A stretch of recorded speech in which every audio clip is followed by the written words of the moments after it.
விசை உறும் பந்தினை போல். விசை உறும் பந்தினை போல் உள்ளம் வேண்டியபடி செல்லும் உடல் கேட்டேன். நசையறு மனம் கேட்டேன், நித்தம் நவம் என சுடர்தரும் உயிர் கேட்டேன். அசைவரு மதி கேட்டேன், இதை அருள்வதில் உனக்கெதும் தடையுள்ளதோ, வல்லமைத்தாராயோ இந்த மாநிலம் பயனுற வாழ்வதற்கு. தெளிவுறவே அறிந்திடுதல், தெளிவுறவே அறிந்திடுதல், தெளிவு தர மொழிந்திடுதல், சிந்திப்பார்க்கே களிவளர உள்ளத்தில் ஆனந்த கனவு பல காட்டல், கண்ணீர் துளிவர உள் உருக்குதல். இவையாவும் நீ அருளும் தொழில்களென்றோ எனும் மகாகவி சுப்பிரமணிய பாரதியின் சரஸ்வதி வணக்கத்தை முன்வைத்து கண்ணியத்திற்கும் போற்றுதலுக்கும் உரிய கடந்த 8 ஆண்டு காலமாக மாங்காடு எனும் இந்த புனித தலத்தில் மகரிஷி வித்யா மந்திர் என்கின்ற மகுட வாக்கியத்தோடு கல்வி நிறுவனத்தை முன்னெடுத்து இருக்கக்கூடிய அனைத்து பெருமக்களுக்கும் என்னுடைய வணக்கமும் பாராட்டும் நன்றியும் வாழ்த்தும். இந்த அற்புதமான கல்வி நிறுவனத்திற்கு செயலராக பொறுப்பெடுத்திருக்கக்கூடிய மேனாள் பள்ளி கல்வித்துறை இயக்குனர் தமிழ்நாடு அரசு மற்றும் டிஎன்பிஎஸ்சி மெம்பர் முனைவர் பெருமாள் சாமி அவர்களுக்கு என்னுடைய சிறப்பான வணக்கம். கனிவுடன் கூடிய கண்டிப்பான புன்னகையுடன் உங்கள் அத்துணை பேரையும் நிர்வகித்துக் கொண்டிருக்கக்கூடிய ஆசிரியர் பெருமக்களையும் சேர்த்து நிர்வகிக்கக்கூடிய முதல்வர் திருமதி கார்த்திகா குமார் அவர்களுக்கு என்னுடைய அன்பின் வணக்கம். மற்றும் உள்ள முதல்வர்கள், துணை முதல்வர்கள், நிர்வாக அதிகாரிகள் அனைவருக்கும் என்னுடைய வணக்கமும் வாழ்த்தும். இங்கே தன் குழந்தைகளின் எதிர்காலத்தை இந்த கல்வி நிறுவனத்திடம் ஒப்படைத்துவிட்டு கண்களிலே கனவோடு இந்த நிகழ்ச்சிக்கு வருகை தந்திருக்கும் பெற்றோர்களே, எங்கள் வாழ்க்கை தானே, நாங்கள் பார்த்து கொள்ள மாட்டோமா, நீங்கள் ஏன் இவ்வளவு பதறுகிறீர்கள் என்கின்ற மனோபாவத்தோடு நிமிர்ந்தும் நேர்கொண்ட பார்வையுடனும் அமர்ந்திருக்கும் என் உயிரினும் மேலான மாணவ கண்மணிகளே, உங்கள் அத்துணை பேரையும் இந்த நல்ல நேரத்தில் வணங்கி மகிழ்கிறேன். எம்ப்ரேஸ் எக்ஸலன்ஸ் என்கின்ற தலைப்பை தந்து எழுச்சி உரை நிகழ்த்த என்னை பணித்திருக்கிறார் அன்பு பெருந்தகை பெருமாள் சாமி அவர்கள். எப்பொழுதும் என் பேச்சை தொடங்குகின்ற பொழுது ஒரு வாக்குமூலத்தை தந்து என் பேச்சை தொடங்குவது வழக்கம். அதே வாக்குமூலத்தை நான் இந்த மன்றத்திலும் வைத்து என் பேச்சை தொடங்குகிறேன். யாருடைய உதடுகளில் ஒளிந்து கொண்டிருக்கக்கூடிய சொல் நம் வாழ்க்கையை மாற்றும் என்று நமக்கு தெரியாது. அது எந்த புத்தகத்திற்குள் ஒளிந்து கொண்டிருக்கிறது என்று கூட நமக்கு தெரியாது. எவ்வளவு சீக்கிரமாக அந்த சொல் நம்மை வந்து சேர்கிறதோ அவ்வளவு சீக்கிரமாக நம் வாழ்க்கையில் மாற்றம் நிகழ்கிறது. உங்கள் வாழ்க்கையில் மாற்றம் நிகழ்த்தக்கூடிய அந்த ஒற்றை சொல்லை இந்த சிறிய உதடுகளிலிருந்து உதிர்த்து விட வேண்டும் என்பதுதான் என்னுடைய இறைவனிடத்தில் என்னுடைய இந்த வினாடியின் பிரார்த்தனை. ஆனால் என்ன துயரம் தெரியுமா? உங்கள் வாழ்க்கையை மாற்றி போடக்கூடிய ஏதோ ஒரு சொல் உங்களை நாடி வரும். இறைவன் உங்களை நேசிப்பதனால் இதோ வந்து கொண்டே இருக்கக்கூடிய அந்த சொல் உங்கள் கருத்தை அடைவதற்குள் ஒரு வினாடியில் உங்கள் கவனம் சிதறும். பக்கத்தில் யாராவது பேசலாம், அவர்கள் தன் கருத்துக்களை சொல்லலாம், ஒரு தொலைபேசி உங்களை அழைக்கலாம், அல்லது யாரோ ஒருவங்க டேபிளில் இங்கிருந்து எடுத்துக்கிற ஏதோ ஒரு வாட்டர் பாட்டிலை எடுத்துகிட்டு போகிறதுக்காக மேடைக்கு வரலாம். கவனம் சிதறுகின்ற பொழுது சொல் கடந்து போயிடும். மறுபடியும் அதே சொல் உங்களை தேடி வருவதற்கு அது போயிடுமா? அது ஒரு சுத்திட்டு வர்றதுக்கு 30-40 வருஷம் ஆயிடும். பல பேர் அப்படித்தான் சொற்களை தவற விடுகிறார்கள். என்னுடைய தந்தையார் சொல்லுவார், கடலிலே மூழ்கி இருக்கக்கூடிய சிப்பி தாகத்தோடு வாய் திறந்து கொண்டிருக்கிறது. அப்பா கேட்பார் என்னிடத்தில், சுற்றி இருக்கிறது நீர் தானே, அதனுடைய தாகத்தை தீர்ப்பதற்கான ஒரு துளி நீர் கூடவா அதன் சுற்றி இருக்கக்கூடிய கடலில் இல்லை? ஆம், இல்லை. அது எங்கோ மேகத்தில் மறைந்திருக்கிறது. இறைவன் நாடினால், இயற்கையின் பேரருள் இருந்தால், அந்த துளி வாய் திறந்து திறந்து தாகித்துக் கொண்டிருக்கக்கூடிய அந்த சிப்பியின் வாய்க்குள் நுழையக்கூடும். அப்படி சரியான நேரத்தில் அந்த சொல் என்கின்ற அந்த துளி வந்து சேர்கின்ற பொழுது அந்த சிப்பிக்கு தாகம் தணிகின்ற அந்த வினாடியில் அந்த அந்த துளி முத்தாக மாறும். அத்தகைய ஒரு துளி நான் சொல்லிவிட வேண்டும், அது உங்கள் கருத்துக்குள் சென்று முத்தாக மாற வேண்டும் என்கின்ற பிரார்த்தனையோடு குழந்தைகளே, ஒரு சில வார்த்தைகளை உங்களுக்காக நான் சுமந்து வந்திருக்கிறேன். கவனத்துடன் கேட்டுக்கொள்ளுங்கள். அதிக நேரம் பேச மாட்டேன், கொஞ்ச நேரம்தான். அதற்குள் உங்கள் கவனத்தை எங்கேயும் கொடுக்காமல் இந்த பேச்சில் மட்டும் கொடுக்க வேண்டும் என்கின்ற கோரிக்கை தான் எனக்கு. பெற்றோர்கள் நிறைய பேர் வந்திருக்கிறீர்கள். உங்கள் குழந்தைகள் மீது உங்களுக்கு மிகப்பெரிய ஒரு கம்ப்ளைண்ட் இருக்கு. என் மகன் மீது எனக்கு இருப்பதை போல எதை சொன்னாலும் கேட்க மாட்டேங்கிறான், எதிர்த்து எதிர்த்து பேசுறான், என்ன நினைச்சாலும் தான் நினைக்கிறதையே பண்றா. இப்படி சொல்றீங்கல்ல, உங்க எல்லாருக்கும் நான் ஒரு வார்த்தையை சொல்றேன். இதுதான் பெற்றோர்களுக்கான என் மூத்த சொல், முதல் சொல். நீங்க என்ன நல்ல பாடங்களை உங்கள் குழந்தைக்கு சொல்லி தருகிறீர்களோ அதை உங்கள் குழந்தை உங்களுக்கு முன்னால் நிகழ்த்தி காட்டாது. ஆனால் இந்த உலகத்தில் அந்த குழந்தைக்கு என்று ஒரு சவால் வந்து நிற்கின்ற பொழுது அந்த சவாலை அது ஜெயிப்பதற்கு நீங்கள் வீட்டில் சொல்லிக் கொடுத்த அந்த அறச்சொல் அங்கே அதற்கு துணை செய்யும், அங்கே அது செயலாற்றும், அங்கே அது களமாற்றும். அப்பொழுது அதற்கான வெற்றி என்பது உங்கள் சொல்லால் நிகழும். இப்போ உங்க பேச்சு அது கேட்கலங்கிறதுனால நல்ல சொற்களை சொல்லுவதை தவற விட்டு விடாதீர்கள். இப்ப நான் பேசிட்டு இருக்கிறேன், ஒரு அம்மா முன்னால உட்காந்துக்கிட்டு என் பேச்சை ரெக்கார்ட் பண்ணிட்டு இருக்கு. இதுவரைக்கும் என்னை எதில் பார்த்துருக்கீங்க? இன்னைக்கும் அதுலயே பார்க்கணுமா? நேரில் வந்திருக்கேன்ல, யாருக்காகவும் சேமித்து வைக்காமல் இதோ உங்களுக்காக பேசிக்கொண்டிருக்கக்கூடிய என்னுடைய பேச்சை முழுமையாக கேட்க பழகி கொள்ளுங்கள். 1/2 மணி நேரம் இருந்தா யூடியூப்ல வந்துடும், இந்த லைவ் போயிட்டு இருக்கு.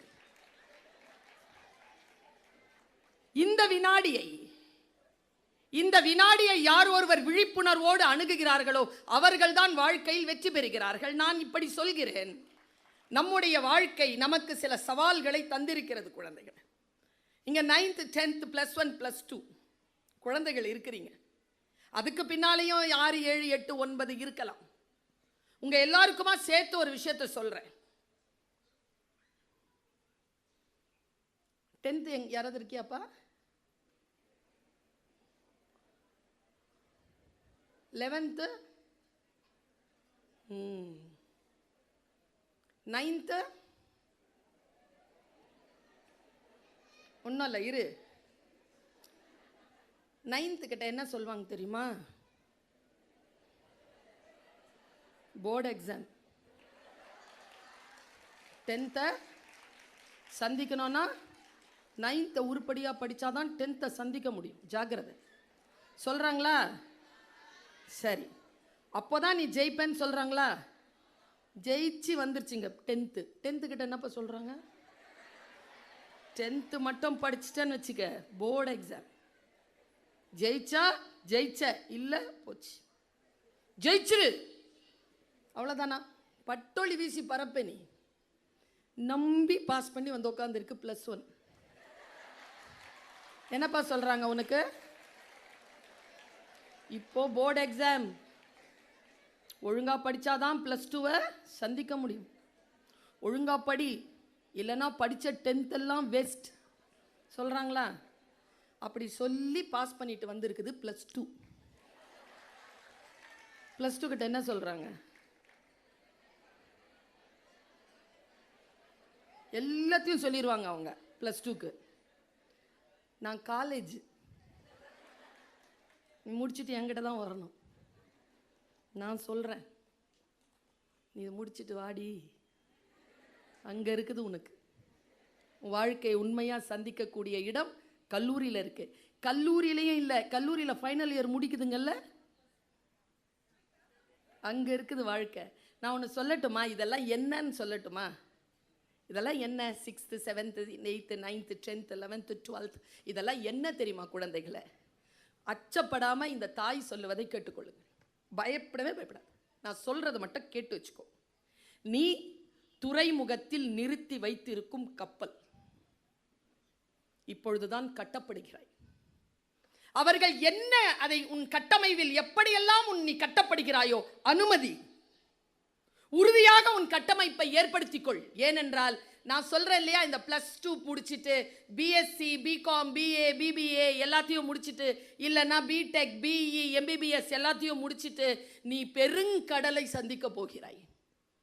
அந்த பெருங்கடலை சந்திக்கின்ற பொழுது இவர்கள் எல்லாம் கூட இருக்க மாட்டார்கள்.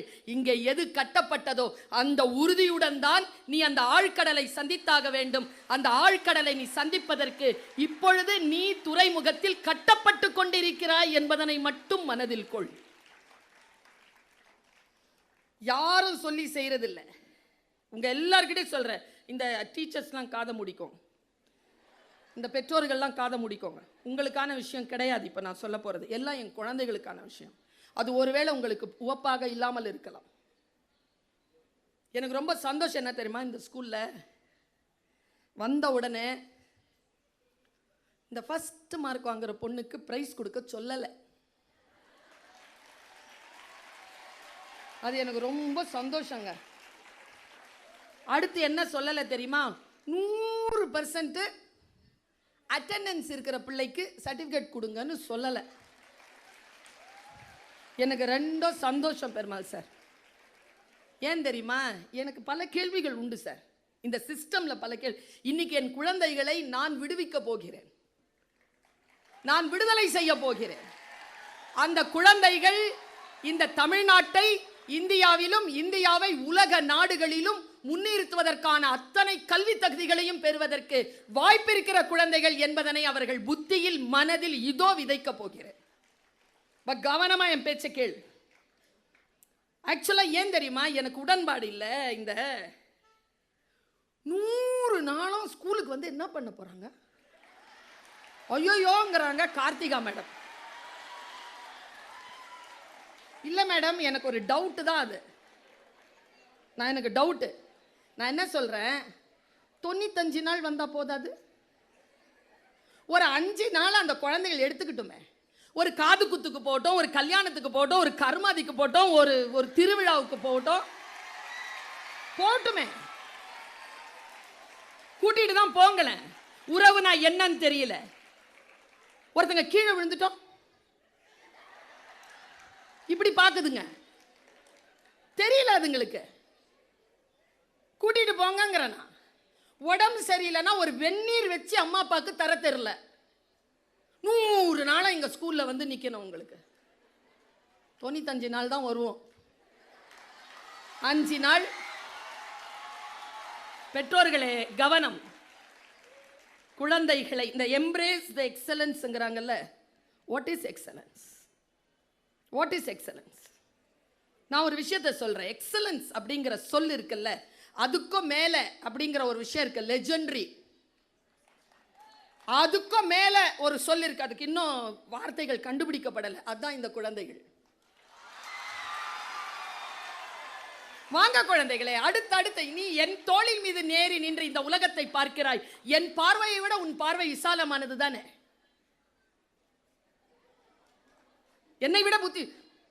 நான் சொன்ன மேடம் கோச்சிக்க கூடாது. அவங்க ஐயோ இன்னும் என்னென்ன சொல்ல போறாங்களோன்னு பார்த்துக்கிட்டே இருக்காங்க. இருங்க, இப்போ வாங்க நானும் நீங்களை சேர்ந்து 10th எழுதுவோம்.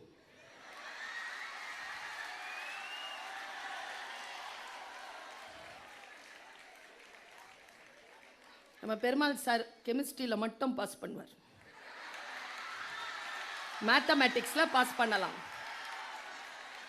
இங்கிலீஷில் பாஸ் பண்ணி, சோஷியல் சயின்ஸ் நம்ம குழந்தைகள் பாஸ் பண்ண போதில்ல, அப்ப நம்மளை விட அதுங்க புத்திசாலிங்க தானே. நான் தமிழ்ல மட்டும்தான் பாஸ் பண்ணுவேன். என்னை விட புத்திசாலி என் முதலில் நான் இதை நம்பணும். நம்பர் 1, குழந்தைகளே, நான் சொல்றத மனசுல உறுதியா வாங்கிக்க. இன்னைக்கு இந்த ப்ரோக்ராமை பார்த்ததுக்கு பிறகு என் குழந்தைகள் யாருமே ஃபெயில் ஆகிறதுக்கு வாய்ப்பே கிடையாது. நான் சொல்றேன், இது என்னுடைய 25வது ஆண்டு வெள்ளி விழா ஆஸ் a டீச்சர்.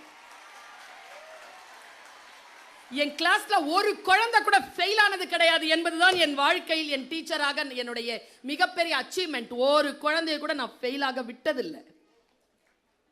அவ தயாரா தான் இருப்பா, நாங்க விடுறதில்லை. ஒரு குழந்தை ஃபெயில் ஆயிடுச்சுன்னா ஒரு டீச்சர் ஃபெயில் ஆறான்னு நான் நினைக்கிறேன். ஏன்னா அந்த குழந்தை அத்தனை விஷயங்களை கடந்து தானே என்கிட்ட வருது. என்கிட்ட வந்துட்டு அது எப்படி ஃபெயில் ஆக முடியும்? அது ஃபெயில் ஆகுதுன்னா என்னுடைய இன்எஃபிஷியன்சி தான். நான் இப்படி நினைக்கிறேன். டீச்சர்ஸ் கோச்சிக்கிட்டா கோச்சிக்கோ. குழந்தைகளே, நீங்கள் ஃபெயிலாக பிறக்கவே இல்லை. ஏனென்றால் ஃபெயிலாக பிறந்தீர்கள்னா 8வதுலேயே ஃபெயில் ஆயிருக்கணும்ல. 9 எப்படி வந்தீங்க? 10th ஃபெயில் ஆகணும்னா எதுக்கு 9th வந்தீங்க? 9th வரைக்கும் வந்துட்டீங்களா? எப்படி 10th ஃபெயில் ஆக முடியும்? முடியாது, வாய்ப்பே கிடையாது. நீங்க முயற்சி செய்தால் ஒழிய நீங்கள் ஃபெயில் ஆக முடியாது. அவ்வளவுதான். ஃபெயில் ஆகிறதுக்கு முயற்சி செய்யாதீர்கள். இன்னொரு விஷயம் சொல்றேன், எப்பவுமே எதையுமே ஏன், எப்படி, எதற்கு என்று கேளுங்கள். எது உங்களுக்கு முன்னால் நிகழ்த்தப்படுகிறதோ அதில் ஃபுல் டைம் கான்சன்ட்ரேஷனில் கொடுங்க. வகுப்பில் ஏதோ ஒன்று நடக்கிறது என்றால் பக்கத்தில் இருக்கக்கூடிய பையனுடைய துயரங்களையும் துக்கங்களையும் அவனுடைய விளையாட்டுகளையும் கவனிப்பதற்கு உங்களுடைய காதுகளை, உங்களுடைய நேரத்தை நீங்கள் அழித்து விடாதீர்கள். இந்த செல்ஃப் ரெஸ்பான்சிபிலிட்டி இருந்தால் உன்னை ஜெயிப்பதில் இருந்து நினைச்சா கூட, நீயே நினைச்சா கூட உன் ஜெயிக்கிறதுல இருந்து உன்னை தடுக்க முடியாது. ஆனால் இந்த டிட்டர்மினேஷன் உனக்கு இருக்கணும். நான் இப்படி சொல்றேன், இந்த டீச்சர்ஸ் இருக்காங்களே, நான் ஒரு நாள் ஏதோ ஒன்று படிச்சிட்டு இருக்கிறேன் மேடம். திடீர்னு என் காட்சியில் வந்து எனக்கு பைபிள் ரொம்ப வாசிப்பேன். நான் தேவார திருவாசகங்கள், திருக்குறள் ரொம்ப ஆழமாக வாசிப்பேன். திருப்பதிகங்களை வாசிப்பேன், குரானை வாசிப்பேன். எனக்கு பகவத்கீதை ரொம்ப பிடிக்கும். கம்பராமாயணத்தை ஃபுல்லாக வாசிப்பேன். இப்போ கூட கம்பன் நாவுக்கரசிங்கிற ஒரு விருதை டெல்லி கம்பன் கழகம் எனக்கு கொடுத்தது. வாசிச்சுக்கிட்டே இருப்பேன், நான் படிச்சுக்கிட்டே இருப்பேன். ஏன், எதுக்கு, எப்படி எப்படி இப்படி இருக்கு, ஏன் இப்படி இருக்கிறது, why not, why, so what, இது கேட்டுக்கிட்டே இருப்பேன். எனக்கு பதில்கள் கிடைத்து கொண்டே இருக்கும். என்னை போன்ற கேட்டகரியில், என்னோடு படித்த என் கேட்டகரியில் இருக்கிறவர்களுக்கு இல்லாத பல அனுபவங்கள், பல சம்பாதிப்புகள், பல செல்வாக்கு, புகழ், பயணம் எல்லாம் எனக்கு கிடைத்ததற்கு காரணம் என் வாசிப்பும் என் தேடலும். நீங்களும் வாசியுங்கள், தேடுங்கள், எதையுமே விட்டு கொடுத்துடாதீங்க. ஏன், எதுக்குன்னு தோண்டி எடுத்துருங்க. நான் பார்க்குறேன், பயப்படவே பயப்படாதீங்க. ஃபியர் அப்படிங்கிற சொல்லுக்கு என்ன அர்த்தம் தெரியுமா? Falls evidence appears real. It's a false evidence. never fear. யாருக்கும் பார்த்து பயப்படாது. முக்கியமா டீச்சரை பார்த்து பயப்படாது. மரியாதை கொடு, டு த கோர், கடவுளுக்கு கொடுக்கிற மாதிரி கொடு, தப்பில்லை, பயப்படாது. அச்சப்படாமல் இரு, யாருக்கும் அச்சாதே, எதற்கும் அஞ்சாது. அச்சம் இல்லை, அமுங்குதல் இல்லை, நாணுதல் இல்லை, நடுங்குதல் இல்லை. எது நேரிடும் இடர்பட மாட்டோம், அண்டம் சிதறினாலும் கலங்க மாட்டோம், யாருக்கும் அஞ்சோம், எதற்கும் அஞ்சோம், எப்பொழுதும் அஞ்சோம். பாரதி அப்படி நிற்கிறான். Face it. இந்த டீச்சர்ஸ் கிட்ட இருக்கிற, நான் சொன்னல, நான் பைபிள் வாசிச்சுட்டு இருந்தேன். ஜீசஸ் கிரைஸ்ட் இப்படி உட்காந்துருக்கார். அவர் ஆட்டுக்குட்டி ஒரு மடியில் வச்சிருக்கார். நான் பார்த்த உடனே அந்த ஆட்டுக்குட்டி மேலே அவ்வளோ ஆசை. குரு மடியில் உட்கார்ந்தா எவ்வளோ பிடிக்கும் தெரியுமா? குருதேவ் நம்ம தானே சொல்றீங்க, குரு தானே சார். கு என்றால் ரூ, ரூ கு என்றால் இருள், ரூ என்றால் விளக்குதல், இருளை விளக்குபவன் குரு.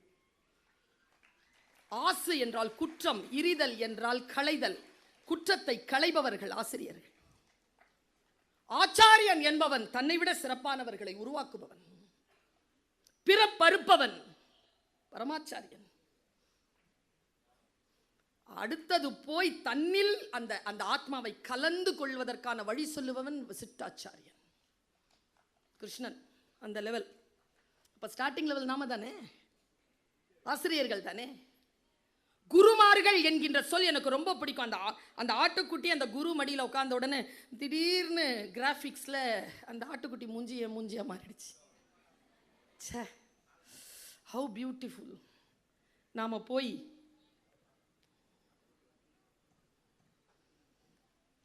என் கிளாஸில் இப்படி யாராவது பேசினா நான் ஒரு கும்பிடு போட்டுருவேன். இப்படி இருக்கணும் என் கிளாஸ் டீச்சர்ஸ். நேராக நான் ஒரு ஃபாதர் கிட்ட போனேன். ஃபாதர் வாங்க ப்ரொஃபஸர். நான் ஒரு கிண்டல் பண்ணுவார் என்ன, நான் அவர்கிட்ட சின்ன வயசுலேருந்து படித்தேன். வாங்க ப்ரொஃபஸர். என்ன சார், கிறிஸ்துவரெல்லாம் மாறக்கூடாது, கிறிஸ்து மடியில் உட்கார ஆடா மாறணும், வழி சொல்லுங்க. ஏன் சார்? குரு சார், 5th ஸ்டாண்டர்டில் என் கல்யாணி மிஸ் என்னை இங்கே தொட்டுட்டாங்கன்றதுனால 3 நாள் குளிக்கல. நான் அவ்வளோ பிடிக்கும் டீச்சர்னா, எனக்கு ரொம்ப பிடிக்கும். எனக்கு டீச்சர்ஸ்னால் அவ்வளோ பிடிக்கும். ஒரு டீச்சர் என்னை எப்போ பார்த்தாலும் திட்டிகிட்டே இருப்பாங்க, ஆனால் அழகாக இருப்பாங்க. அவங்கள அவ்வளோ பிடிக்கும் எனக்கு. அவங்கள என்ன காரணத்துக்காக என்னை பிடிக்காது அவங்களுக்கு. Sorry to say Perumal sir, she is from chemistry department. எப்போ பார்த்தாலும் என்னை பார்த்துட்டு இப்படி சொல்லுவாங்க. அழகாக இருப்பாங்களா, உதட்ட எப்படி வச்சுப்பாங்க, உருப்பட மாட்டானா, ஹோப் ப்ளஸ் அப்படின்னு போவாங்க. அப்போ கூட அழகாக இருப்பாங்க. அவங்கள ஜெயிச்சேன் நான்.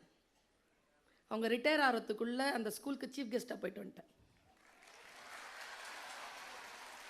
அப்படி தானே சார் ஜெயிக்கிறது? பெரியவங்களை வேற எப்படி ஜெயிக்கிறது? திருப்பி சண்டை போட்டா, அவங்க மனவலிக்க செஞ்சா. இன்னா செய்தாரை ஒருத்தல் அவர் நாண நன்னயம் செய்து விடல். உன்னையா சொன்ன அப்படிங்கிற மாதிரி சொல்லணும், அப்படி சிக்னேச்சர் போடணும். அப்படி போடுங்க. அந்த போய் நான் ஃபாதர் கிட்ட கேட்டேன். ஃபாதர் சொன்னார், எதுக்கு பருவின்னு உனக்கு அந்த வேலை வேணாம், அவர் மேய்ச்சலில் இருக்கின்ற ஆடாகவே இருன்னாரு. எதுக்கு சார்? ஏன் அவர் மடியில் உட்காந்தா என்ன? ஏன் மடியில் உட்கார விரும்புகிற? இல்லை, அது எவ்வளோ கொடுத்து வச்ச ஆடல, டீச்சர் பக்கத்துலேயே இருக்குது. டீச்சர்ஸ் பேரண்ட்ஸ் வந்து சொல்லுவாங்க, மேடம் என் பிள்ளைய பக்கத்துலேயே நல்ல கவனமாக பாரு சொல்லுவாங்கள்ல. அதுவும் ஃபெயிலாகிற பிள்ளைங்க அம்மா அப்பா சொல்லாது. ஃபஸ்ட்டு மார்க் வாங்கலாம் அவங்க அம்மா வந்து சொல்லும், கவனமாக பார்த்துக்கோங்க மேடம். அது ஏற்கனவே கவனமாக பார்த்து தானே ஃபஸ்ட் மார்க் வாங்கிடுது. இன்னும் என்னத்த கவனமாக பார்க்குறது? காலேஜ் விட்டு அனுப்பிச்சிடலாம், ஸ்கூலை விட்டு அனுப்பிச்சிடலாமா? அவ்வளோ என்ன கவனமாக பார்க்குறது? அதான் வாங்குதே ஃபஸ்ட் மார்க்கு. அந்த ஐயா சொன்னாருங்க, நீ நினைக்கிற மாதிரி அது கொடுத்து வச்ச ஆடு இல்லை பர்வீன். பின்ன அது ஏற்கனவே வழி தவறி போய் கால் உடைஞ்ச ஆடு. கீழே விட்டா வழி தவறிடும்னு சொல்லிட்டு மடியில் உட்கார வச்சிருக்கார். நீ அவருடைய சொல் பேச்சு கேட்காத, கீழே விட்டா வழி தவறி போயிற ஆடா இருக்க வேண்டாம். அவர் பார்வைக்குள்ளாக அவர் கட்டுப்பாட்டிற்குள் இருக்கக்கூடிய ஆடாக இரு அப்படின்னு சொல்லி என்ன அனுப்பிச்சிட்டார். ஆஸ் அ டீச்சர் நான் என்ன தெரியுமா நினைச்சேன்? நான் யாரை மடியில் உட்கார வச்சிருக்கேன்? All the teachers answer me. நல்லா படிக்கிற, ஃபஸ்ட்டு மார்க் வாங்குற, எல்லாரையும் தான் வராத போதும் அட்டண்டன்ஸ் எடுத்து உம்முன்னு சொல்லி வைக்கிற, இருந்தாலும் அது எப்போவுமே ஒரு சப்ஜெக்டில் கூட ஃபெயில் ஆகாத ஒரு பிள்ளையத்தான் டீச்சர்ஸ் பக்கத்தில் வச்சுருப்பாங்க. யாரை தெரியுமா பக்கத்தில் வச்சுருக்கணும்? நீங்கள் அதை சும்மா விட்டால் கூட அது உங்கள் மேய்ச்சல் நிலத்தில் தான் இருக்கும், அது ஃபஸ்ட் ரேங்க் வாங்கிடும். யாரை தெரியுமா பக்கத்தில் உட்கார வச்சுருக்கணும்?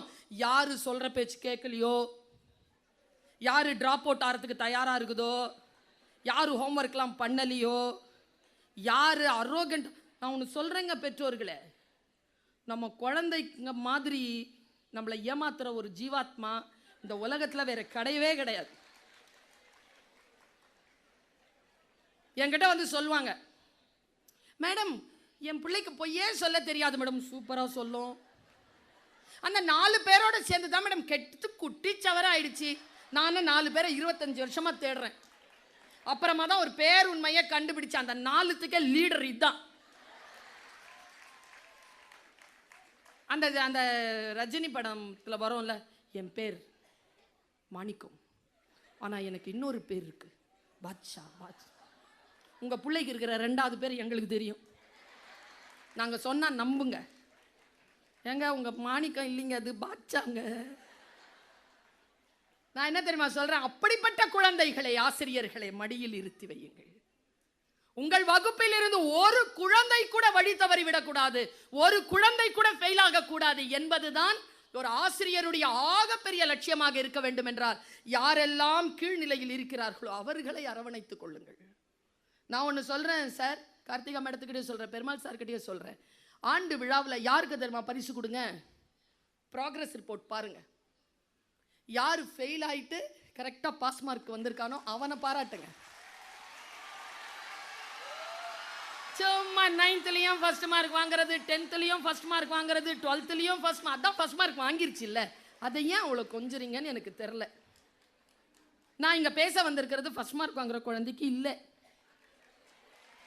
நான் பேச வந்திருக்கிறது அந்த ஃபஸ்ட்டு செகண்ட் தேர்டுக்கு பின்னால் உட்காந்துருக்குதுங்கள்ல, என்ன மாதிரி. நான் ஒன்று சொல்கிறேன் உங்களுக்கு, ஒரு சூசகமான விஷயம். Are you with me? ஜெயிக்கணுமா? யார? ஏய் சும்மா, அதெல்லாம் ரொம்ப தெரிஞ்ச மாதிரி சில பேர் அப்படியே உளறிடுவாங்க. அப்படின்னா என்னன்னு கேள முழிக்கும், தெரியாது, சொல்ல தெரியாது. இங்கே எத்தனை பேருக்கு இப்போ நான் பேசி முடிச்சிடுற உடனே கரெக்டாக கேட்டேன்னா ஃபர்ஸ்ட் மார்க் வாங்குறதுக்கு வச்சிருவேன் நான். எத்தனை பேருக்கு ஃபர்ஸ்ட் மார்க் வாங்கணும்? சரி, எத்தனை பேருக்கு ஃபர்ஸ்ட் மார்க் வாங்குறவங்கள ஜெயிக்கணும்? இப்போ என் பேச்சை கேட்குற பிள்ளைகள் ஃபர்ஸ்ட் மார்க் வாங்குதோ இல்லையோ எனக்கு தெரியாது, ஆனால் ஃபர்ஸ்ட் மார்க் யாரெல்லாம் வாங்குறாங்களோ அவங்களெல்லாம் ஜெயிக்கலாம். Okay, R you with me? Super. சொல்றதை கேட்டுக்கோ, நல்லா கேட்டு வச்சுக்கோ. பக்கத்தில் யார்கிட்ட எந்த டிஸ்கஷனும் பண்ணாத. நம்ம வாழ்க்கையை சீரழிக்கிறது இங்கேயும் உட்காந்துருக்கிறது தான். அது எல்லாத்தையும் சொல்லும் தனக்கு ஏதோ தெரிஞ்ச மாதிரியே. அதுக்கிட்ட கேட்டுகிட்டே இருக்கும்போது முக்கியமான விஷயம் போயிடும். இங்க பார், கவனம். டெஸ்ட் வைக்கிறாங்களா? வாரம் வாரம் வைக்கிறாங்களா? சூப்பர். டெய்லி வைக்கிறாங்களா? சூப்பரு. என்ன செய், இந்த ஃபஸ்ட்டு மார்க் வாங்குறவங்களுடைய பேப்பர் பாரு. ஐயோ, இந்த டீச்சர்ஸ்க்கு எப்படித்தான் அந்த அழகான கையெழுத்து வருமோ.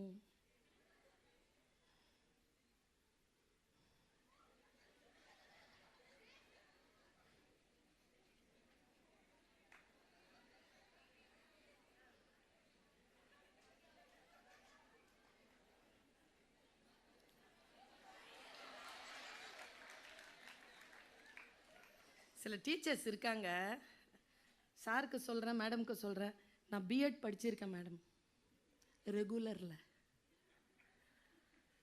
ஐ am a teacher, school teacher, full qualified school teacher. PhD முடிச்சுட்டு யூஜிசிலாம் கிளியர் பண்ணதுனால காலேஜுக்கு போயிட்டேன். But I love to be a teacher, school teacher. ஏன்னா நீங்கள் தான் செதுக்குறீங்க, நாங்கள் பெயிண்ட் தான் பண்ணுறோம். பாரு, இந்த திங்கக்கிழமைன்னு ஒரு நாள் வரும். எனக்கு ஒரு சந்தோஷம் என்னன்னா, திங்கக்கிழமை, வேற எந்த ஒரு ஜாலியும் இல்லை. அன்னைக்கு ஃபஸ்ட்டு நாளே திங்கக்கிழமை சார். அன்னைக்கு மட்டும் டீச்சர்ஸை பார்க்கணும், காட்டன் சாரிலாம் கட்டிக்கிட்டு ரொம்ப அழகாக வருவாங்க. வந்துட்டு நம்ம காரிடரில் நடப்பாங்க. கையில் வந்து நம்ம எழுதின வெள்ளிக்கிழமை எழுதின சனிக்கிழமை எழுதின பேப்பர் இருக்கும். அதுக்கு பின்னால் ஒரு அட்டண்டன்ஸ் இருக்கும். குட் மார்னிங் சொல்லிட்டு வச்சுட்டு, நல்ல டீச்சராக இருந்தால் மோனிஷா, சுரேஷ், காயத்ரி, சாய்ரா பானு, ஸ்டெல்லா மேரி அப்படின்னு சொல்லிட்டு கொடுத்துருவாங்க. என்ன மாதிரி நல்ல டீச்சராக இருந்தால் மோனிஷா 63, காயத்ரி 42, சாய்ரா பானு 34 சொல்லிகிட்டே இருப்பாங்களா. அதில் ஒன்று இருக்கும், அது எப்போவுமே 98 வாங்க. சரியா? 98 வாங்க. உடனே அவங்க பேரை சொன்ன உடனே அது எழுந்திரிச்சு நிற்கும். ஆல் ஆஃப் யூ கிளாப்ஸ் அப்படின்ன உடனே எல்லாரும் இங்கேயுமா எப்போதான் மேடம், என்ன மேடம் கிளாப் பண்ணுவாங்க.